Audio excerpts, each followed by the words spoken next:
Check out FlipsideGaming.com for all your gaming needs. Use the promo code HEROES to save 10% on all orders over $10 and support the channel at the same time. Hey there, this is John from Heroes and Legends, and welcome to Day 3 of Official Masters 25 Previews, where we're going to recap and quickly analyze the cards that came out over the last 24 hours. And as you can see from the title card here, we're getting the Filterlands, at least the enemy colored ones, which is kind of nice. It is bringing some more value to those rare spots, which is very critical for a set like this. Now, with that being said, just quickly before we get started, really fast reminder, if you check out the description below, you'll find a few ways to help support what we do here at the channel. Our Patreon page is linked there. You'll find some links to products on Amazon, including Masters 25, but really anything that you pick up there, once you go through our link, we'll get a small percentage for the channel. And then finally, Flipside Gaming still offering a promo code for our viewers. They have Masters 25 available, as well as many, many other things. All of those ways that support us are always appreciated. Thank you very much. And with that being said, let's get into it. Promise of Bunrai. This one's kind of interesting. This has never been reprinted before. It's from Saviors of Kamigawa. We get it not only reprinted, but also downshifted in rarity. This was a rare, now it's an uncommon.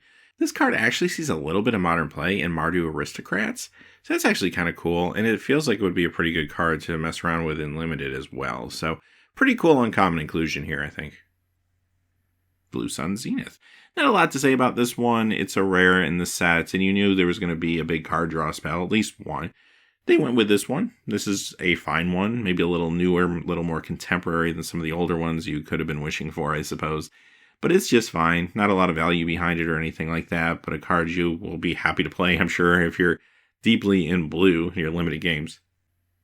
Brine Elemental. So this is an uncommon. It's been printed a number of times. This is really here more for the limited game than anything, and it also supports the theory that maybe there's at least a light morph theme going on in the set, especially at blue.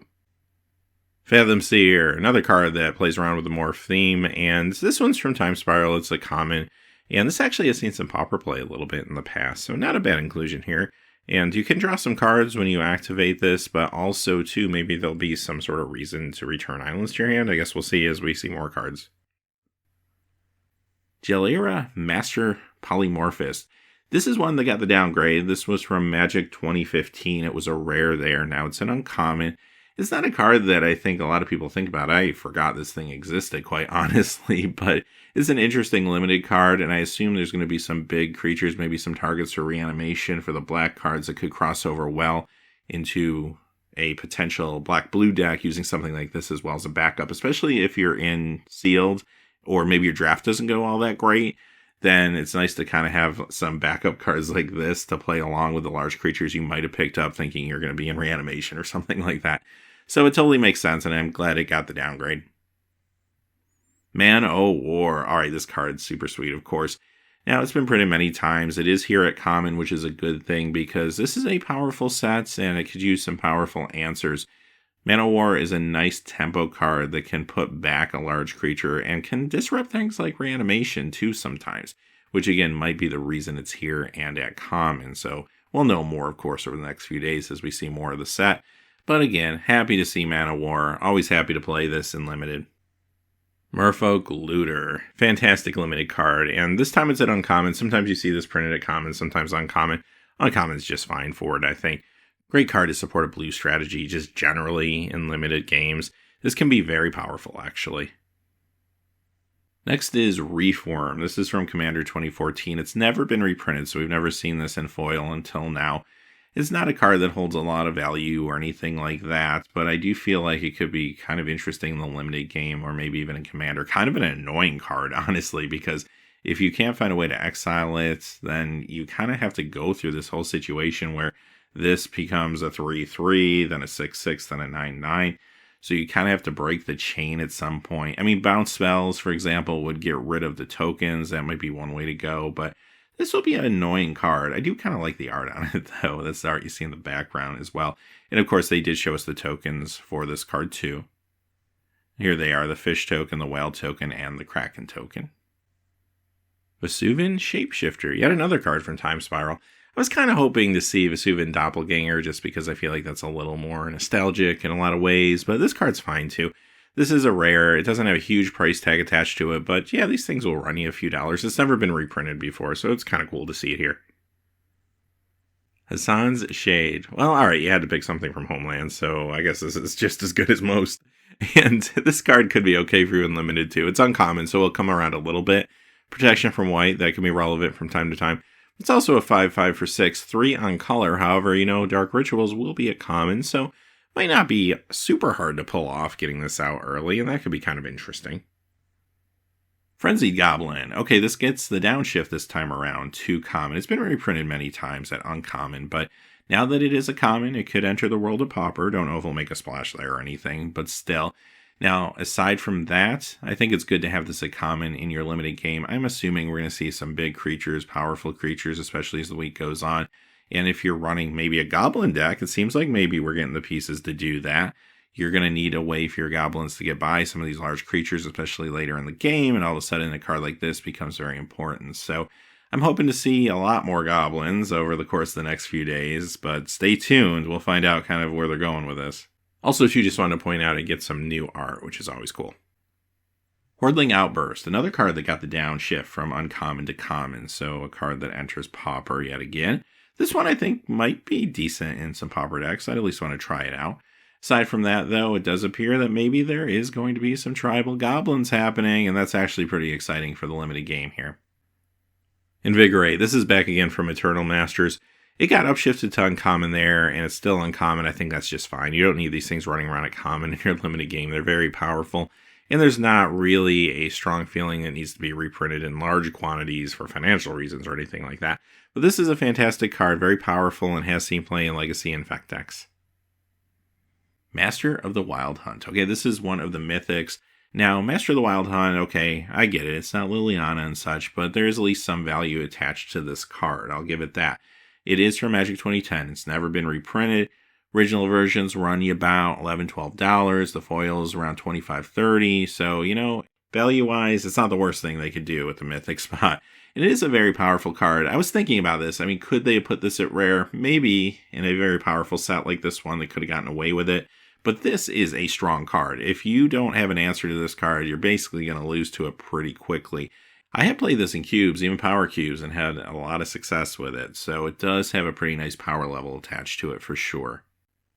Nettled Sentinel. This is a fantastic common reprint right here. This is from Eventide, which notoriously had a low print run anyway for modern era Magic sets. And this was a very popular common from the set that was approaching the $5 mark. So really nice that this finally got a reprint. Foils were going for almost 30 at this point, which is kind of crazy. This sees play in Pauper, Elves decks, sometimes Stompy decks too, and you'll also find this in your Legacy and your Modern Elf decks. So a lot of extensive play with this card. Really nice to see it getting another printing finally. Summoner's Pact. Great reprint here. This is adding a lot of value to rare, and that's kind of the theme of the day. We're seeing a lot of cards that are bringing some value to rare, which is critical in these sets. This one, it did get a reprint in Modern Masters, but even so, copies of this will still running around $18. Foils are not cheap either at this point, sometimes running around the $30 mark. So pretty happy to see this show up again. And of course, it sees plenty of modern play too. Animar, Soul of Elements. This is a mythic, and this is actually a strong one.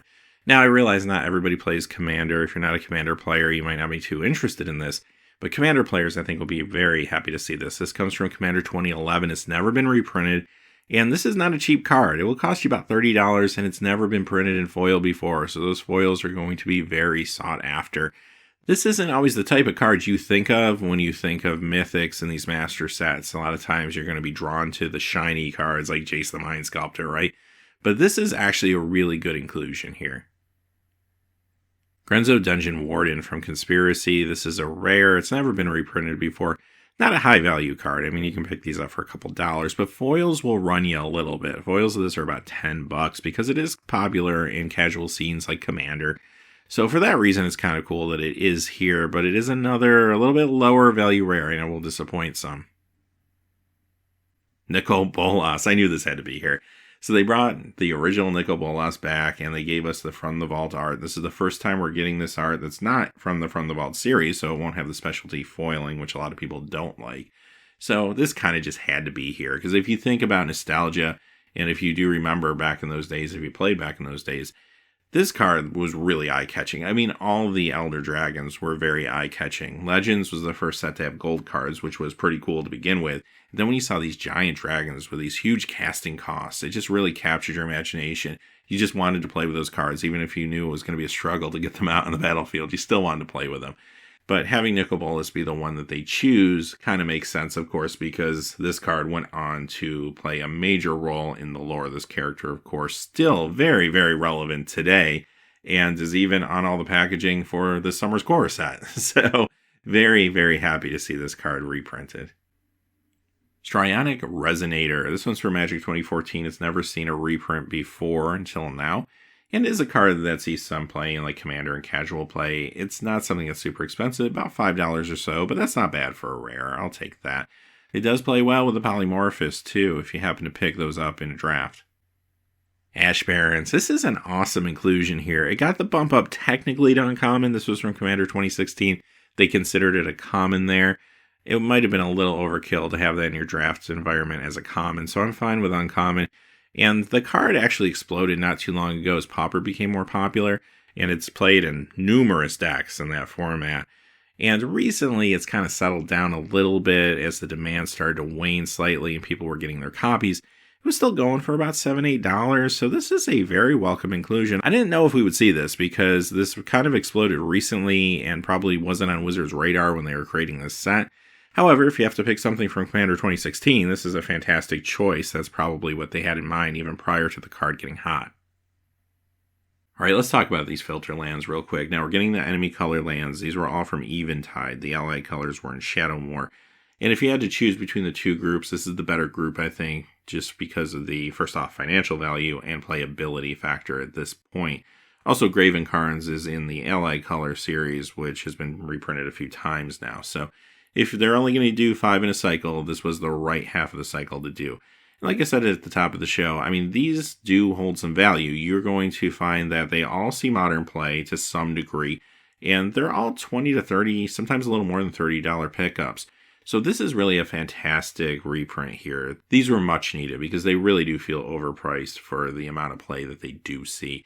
These have all been reprinted as expeditions, of course, originally, but this is the first like true printing like in a regular set, so that's actually pretty cool. Happy to see all of these. Cascade Bluffs, of course, being the first one. Fetid Heath. Flooded Grove. Rugged Prairie. And Twilight Mire. Miko Koro, Center of the Sea. Nice reprint here for the Commander folks. This is from Saviors of Kamigawa. It's never been reprinted. There's a number of lands from the block that I think a lot of folks would like to see reprinted. Maybe some even more than this one, but this is a good one. It's worth $14, and if you wanted to foil this, they'll run you about $50. So that's not a cheap pickup. And these do see play in Commander like Pillow Fort style strategy, stuff like that. Pendel Haven, one of the original legendary lands from Legends. This is a perfect nostalgic pick, of course, which makes sense in this set. And it's actually very good at rare, too, because when you look at all the versions of this card that have been printed, the cheapest one is the Time Spiral version. That will still run you about $8 at this point. So I feel pretty good with this in the rare spot. And they're also giving you the art from the Friday Night Magic version, which is actually pretty sweet looking. It's also important to point out that this is a very playable card. You'll find this in Legacy Elves and Infect decks, and you'll also find this in Modern Elves and Infect decks. Excellent choice here. Alright, those are the cards for today, and the set is coming together. Saw a lot of high quality rares today, which is very, very good. I think the set needed that, and does continue to feel a little better each day as we see more cards, which is cool. One thing to point out, the number crunch is starting to crunch out a few cards. And one of the bigger ones, which I was kind of hoping to see, was the Urza lands. Now that we saw the filter lands, we kind of know the Urza lands have been crunched out of the equation at this point. Same is true, of course, with fetch lands, as you could imagine. I wasn't really sure if they would put those. I thought maybe we'd see allied color fetch lands or filter lands or the creature lands from Worldwake, and those also have been crunched out now. So just something to consider, but I'm happy with the filter lands. I do think there's good value to be had there. So with that being said, hey, thanks for watching. Please remember to like, subscribe, and have a great day. Hey, thanks for watching. This video is made possible by the generous support of viewers like you on Patreon. Check out the description below for links to our Patreon page as well as our Amazon affiliate store, where a small percentage of all sales will also help support the channel. Finally, if you haven't had a chance yet to subscribe, hit that subscribe button so you don't miss any new videos on Heroes and Legends. Talk to you again soon, and have a great day.